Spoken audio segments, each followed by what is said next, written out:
Hello everyone and welcome to the Africam show. I could not be more excited to start with this image right here. We are at Rosie's Pan if you didn't know, and you're looking at Monty the Python in the position that we know him to be in so often.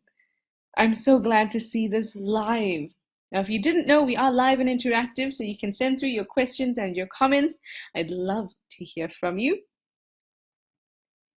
And I am just in awe knowing that here I am sitting in my home, and at the exact same moment, there is Monty up at Rosie's Pan in the Lowveld, chilling on his branch. Absolutely amazing. Now, if this is the first time that you're joining us, welcome. Thank you so much. You're watching the Africam show, powered by explore.org. Like I said, live and interactive, so you can send through those questions and your comments. And you probably spend time watching the cams, but for this half an hour, you get to watch them with a guide, and that's me. My name is Trishala.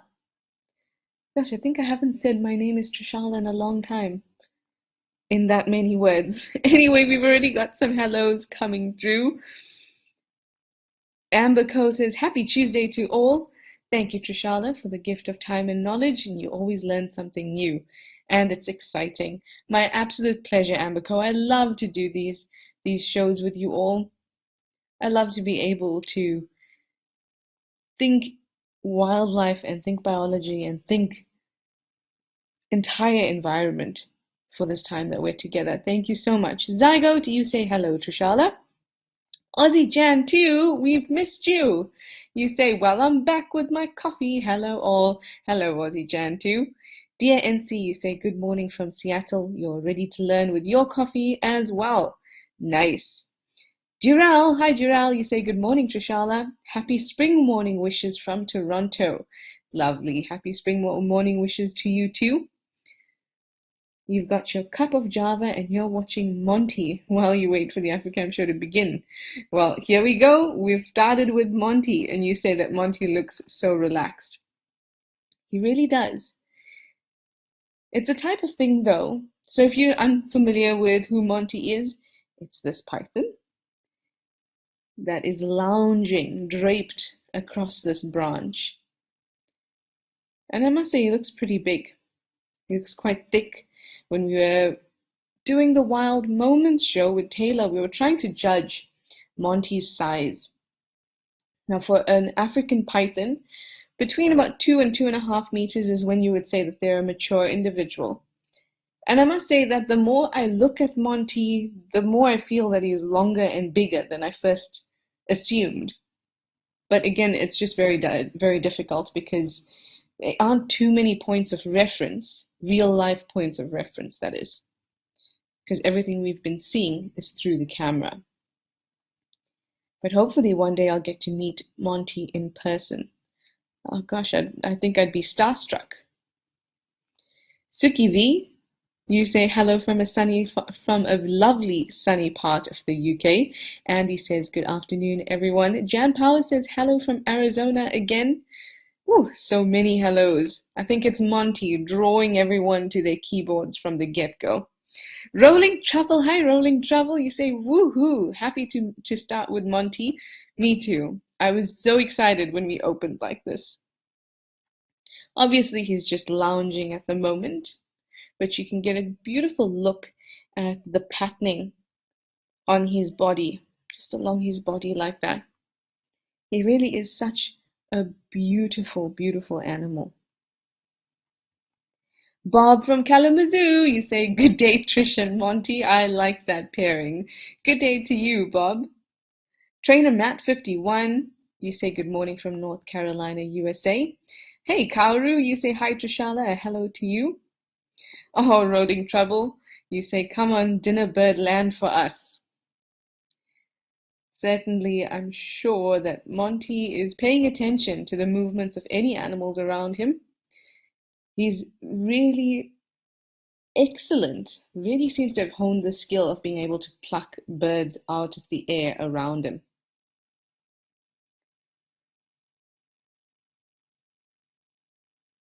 He's become incredible at it and seems to be quite an interesting. I wanted to say dominant, but really not dominant because we don't know what he does outside of this area. When he's not here, we don't know how much hunting he's doing on the ground and what his other hunting strategies are. But he seems to do it a lot more frequently, catching these birds out of the air. He seems to do it a lot more frequently than expected for a python of his size.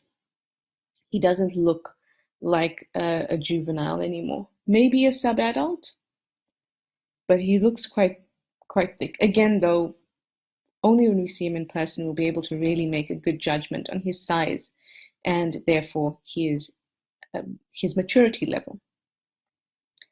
Darcy Miller, you say hi, Trishala. Hi, Darcy Miller. It's nice to hear you. UK David, you say you think he's sleeping. He hasn't got his head in the catching position, you think. I don't think he's sleeping, but I agree with you that he is resting. So the thing with Monty is that we don't know if catching birds is just an added bonus to the fact that he's often on this log to bask and to rest, or whether he goes here purposely to hunt, or whether it's a mixture. And I mean, likely it's a mixture of those things. He goes there to bask sometimes, or he realizes there's lots of birds that come around, and so it becomes a mixture of those two things. But most ambush predators, they may look asleep, but they are not asleep. They are resting. And they're opportunistic. If something comes past now and he was kind of semi-asleep, he would be up and be able to react very quickly. Graham Nutt, you're asking, will we see any lions? Well, if we're lucky, we could. Zygote is just telling me there was a lioness at Tau not too long ago. We've seen lions at Tembe. So it's possible, but remember that we're live. And we're live only for this, or you're live with me, only for this half an hour, but you can continue to watch the cams, and lions are around. It's just a matter of being or watching at the right time. But they are around, and they've been seen many times across the cams, not just lions, leopards as well. These cams are positioned in reserves where the majority of those big predators are going to be seen. Oh, lovely. Now we've moved on to the black eagle cam, and we have a dussie who is chilling. These are cute little animals. They always seem to look very thoughtful.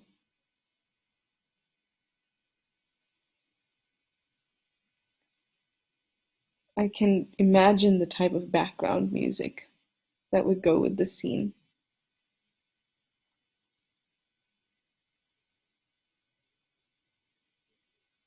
Now, dussies are also called hyraxes, if you're unfamiliar with what a dussie is. And it kind of looks like a little rodent, but it is not a rodent. Rodents are in the order Rodentia. Oh, look at this, you have a friend coming around. And dussies have their own unique order, or hyraxes, whichever you'd like to call them. It's hyracoidea. Hyracoidea.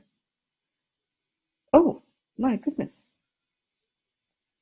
Could we be so lucky? Well, it looks like quite a little dussie that's come out. So it was likely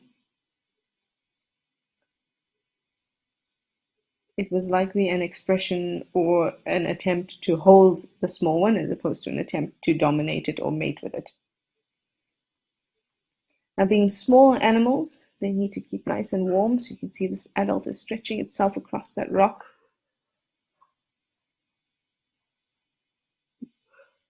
And a little bit of cuddling too. And no, that is not a dog in the background at the Black Eagle cam. That's a dog in the background by my home. Please excuse it. I can't tell you it's not my dog, though. These two are really relaxing. Very nice. Oh, wow. Now that's an adult Dusty. That's a big Dusty right there. So a nice big adult can weigh about 5 kgs or so,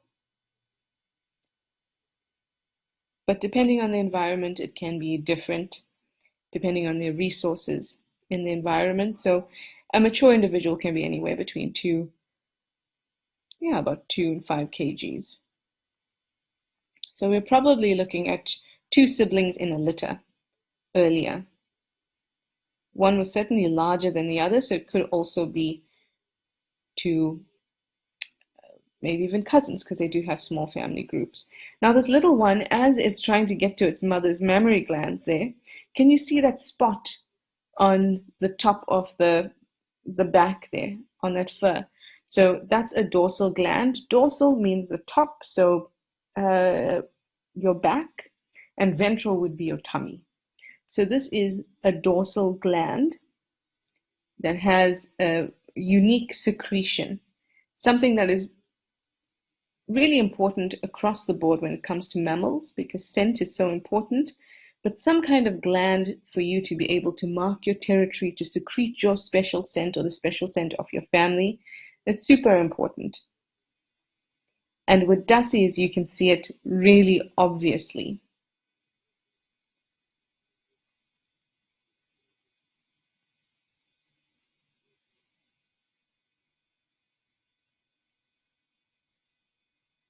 It's a very sweet little family. Oh, Zygote, you say food for the Rose Eagle. Well, they certainly are. Do you remember when we had that Rose Eagle chick? We used to be able to keep tabs on it all the time. So lovely. But then it fledged and no longer.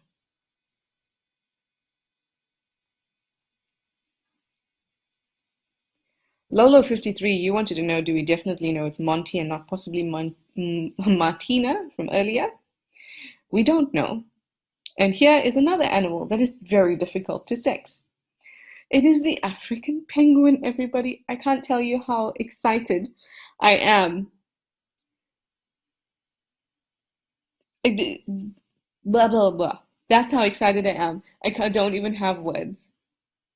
This penguin cam is at Stony Point, and I've spent a lot of time with the penguins at Stony Point and got to know them pretty well. And I'm just so excited to be able to have them here on the show with us while with you. I think it's excellent.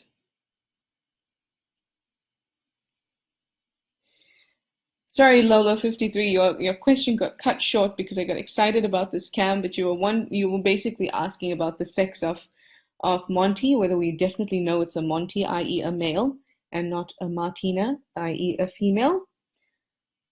No, we don't. It was just a name that we used.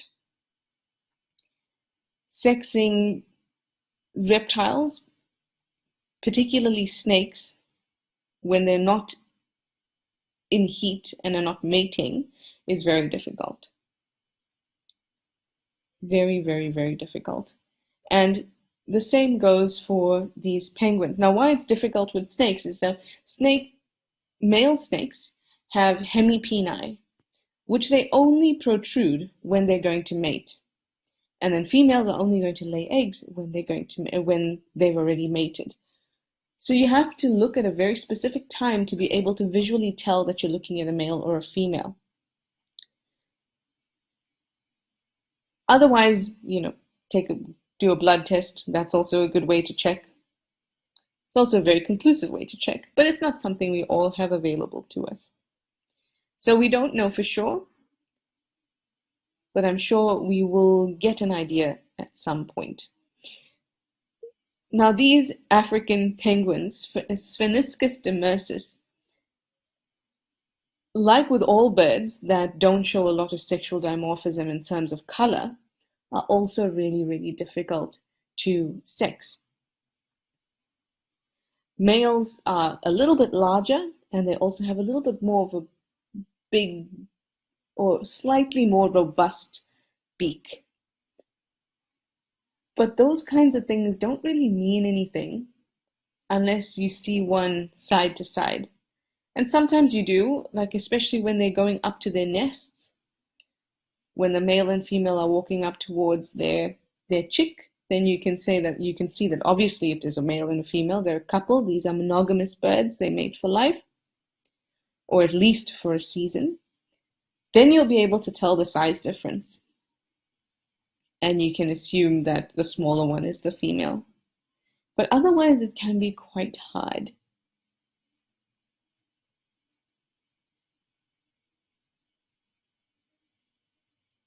Most of the time, for example, in places like aquariums or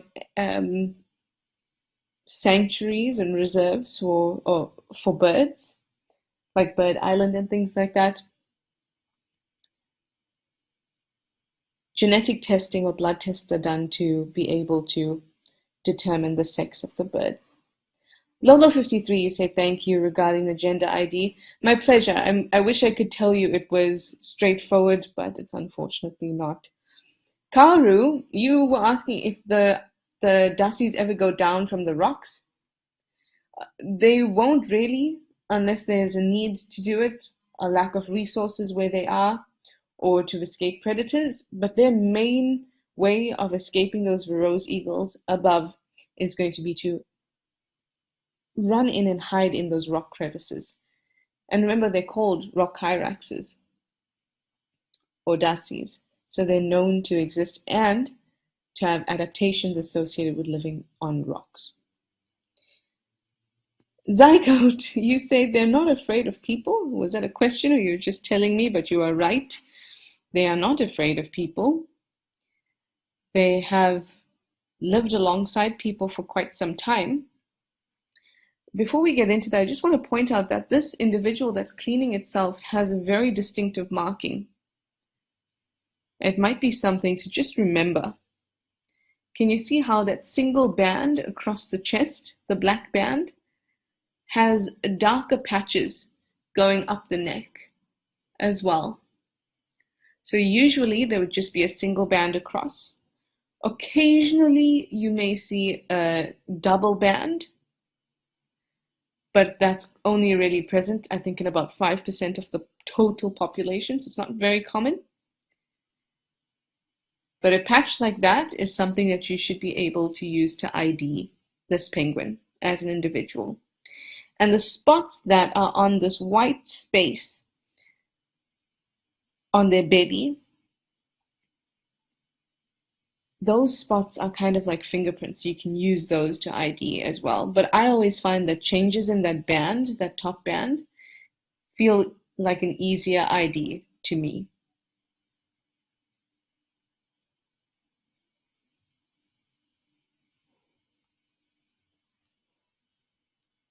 It's really cleaning up there. But back to what you were saying, Rolling Trouble. Sorry, it was Zygote. Rolling Trouble, you were just saying that this is such a great cam, it is. But back to what you were saying, Zygote. So if you're not sure where Stony Point is, it's in Cape Town. Well, it's in Betty's Bay, which is about an hour and a half from Cape Town. And along the beaches, so this is just Betty's Bay, there's also Boulders Beach where there's penguins.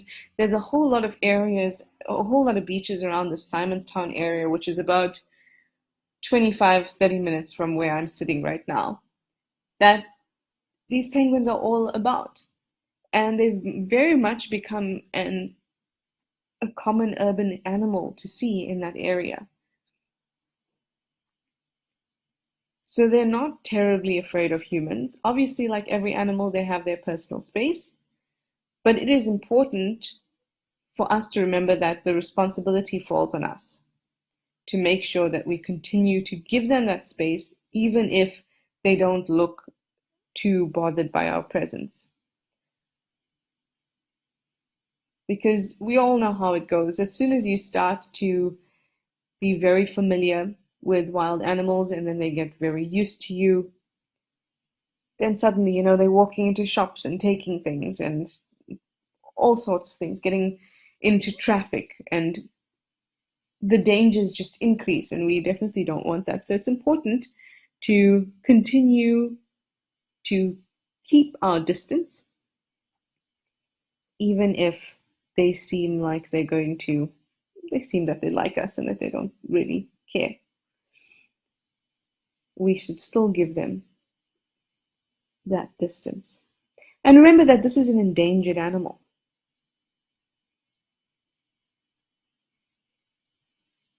So we really want to make sure that they have that space.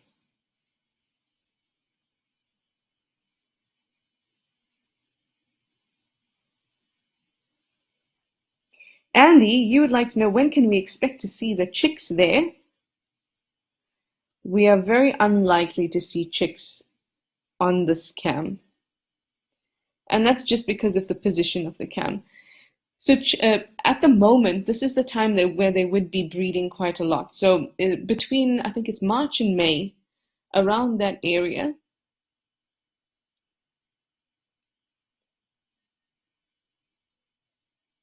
And then there's another small peak around November, December, usually a little bit further north. And then an additional month or 40 days for the chick to hatch. So this is the time when there's going to be lots of mating.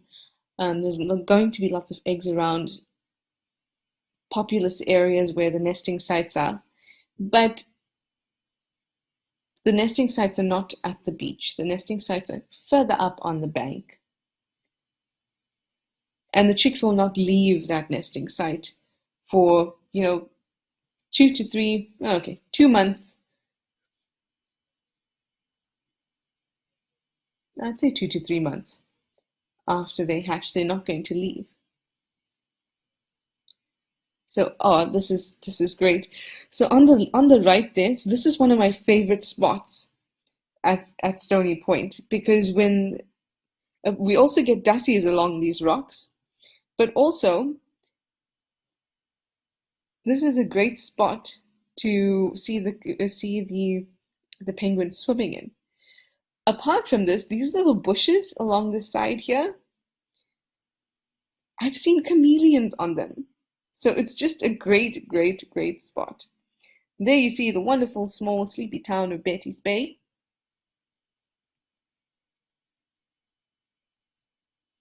Stunning.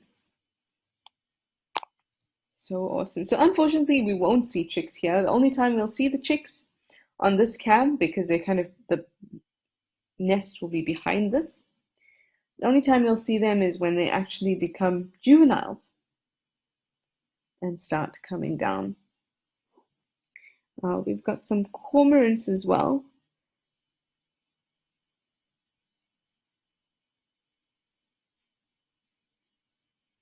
Hard to tell which one, but the ones we'll usually get are obviously Cape Cormorant. We occasionally get a white-breasted cormorant as well. And I have seen a crowned cormorant before, but these look like the good old Cape Cormorant. Nice. There's those kelp heads at the back. That's offering some protection to these penguins from the movement of the ocean, as well as from predators.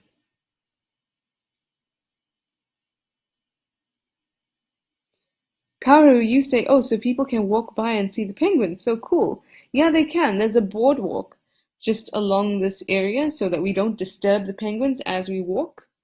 It's an elevated boardwalk, and then the penguins can move underneath, across, whatever, completely undisturbed by humans.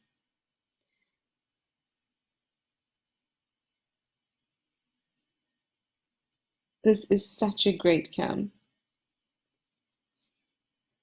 Leela May 6 or higher, you say thank you for all the close-ups. It was really nice to see those penguins close up. Really unmistakable.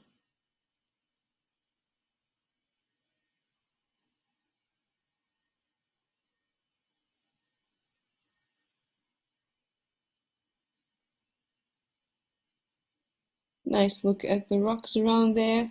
It would be a dream if I saw a chameleon here. It was in a spot right like this, just in this beach area towards the left, where some very small dussies walked down, like tiny dussies walked down, and the penguins and the dussies were kind of staring at each other, which I thought was ultra cute.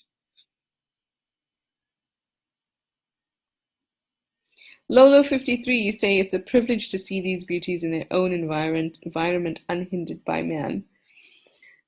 It is. It is lovely to see them like this, but this is a protected environment that was made for them.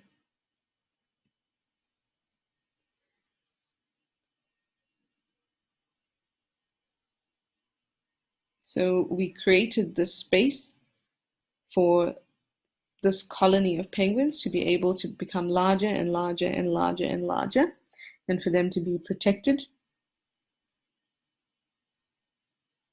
So it's actually, in a way, the opposite of what you say. It's so nice to see them thriving in an area where man did something special to make sure that they have this space. Obviously, there weren't penguins naturally occurring here, but this entire coastline is crazy. I mean, I've seen seals attacking penguins here. Orcas would attack penguins, and then also there's Cape leopards in this area, and the colonies along this coast, this portion of the coast, have known to get smashed by Cape leopards. Can you imagine a Cape leopard coming through here, causing absolute chaos amongst these penguins? But now, I mean, these penguins, the Betty's Bay colony, or the Stony Point colony, just outside, are all homes, people's homes. I mean, when you're watching the penguins, you can see people's backyards, and it kind of opens up there, and penguins are moving into people's homes and yards and things like that. So it's a really wonderful example, I think, of coexistence.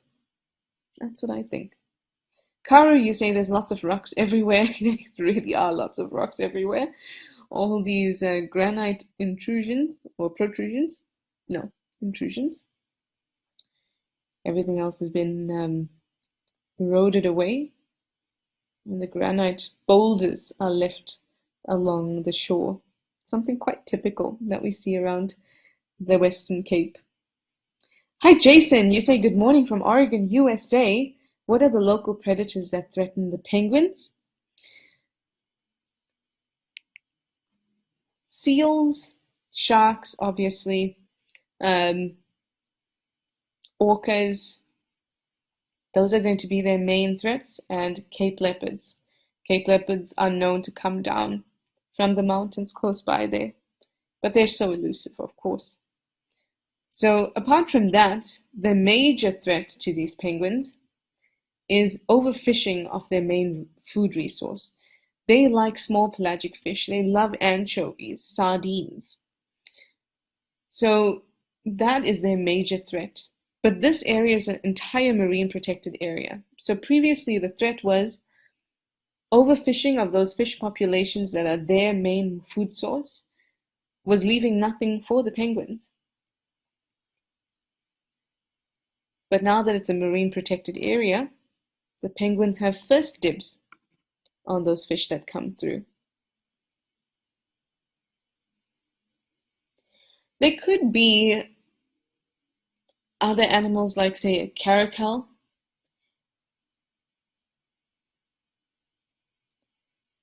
But I can't say I've heard of any specific occasions in which they've taken penguins. But I mean, why not? They're a largish cat. I'm not sure why they wouldn't be able to. Karu, you'd like to know, is it warm where the penguins are or cold? Betty's Bay can be very, very hot and then sometimes be cold. So, Karu, this is just an hour and a half, hour and 45 minutes from where I'm sitting right now in Cape Town. We don't have severe winters. We don't have snow at the sea level. So I know that we associate penguins with very cold, icy environments, but the African penguin is suited to be in this warmer environment. But remember that the water here in the Cape is quite cold. The Benguela current comes up the side of southern Africa, western side of southern Africa, and brings with it cold water. Cold water is also nutrient rich, and they're spending a lot of time in water. So temperature is not a huge factor. It just so happens that the majority of the penguins that we see are in these icy environments. Anyway, we have really enjoyed the penguins today. I'm so glad that we got to spend time with the penguin and with Monty. I really, really enjoyed that. But I think, you know what, let's try and remember this individual in the middle here with that unique band across the chest. Maybe we'll see it again another time. And I will see you again another time. I'll see you on Thursday, actually. Thank you all for joining us. It was a beautiful time spent together. Thank you for your questions and your comments. I always appreciate it. And thank you to Kirsten Max behind the scenes. See you again soon, everyone. Have a good day wherever you are. Bye for now.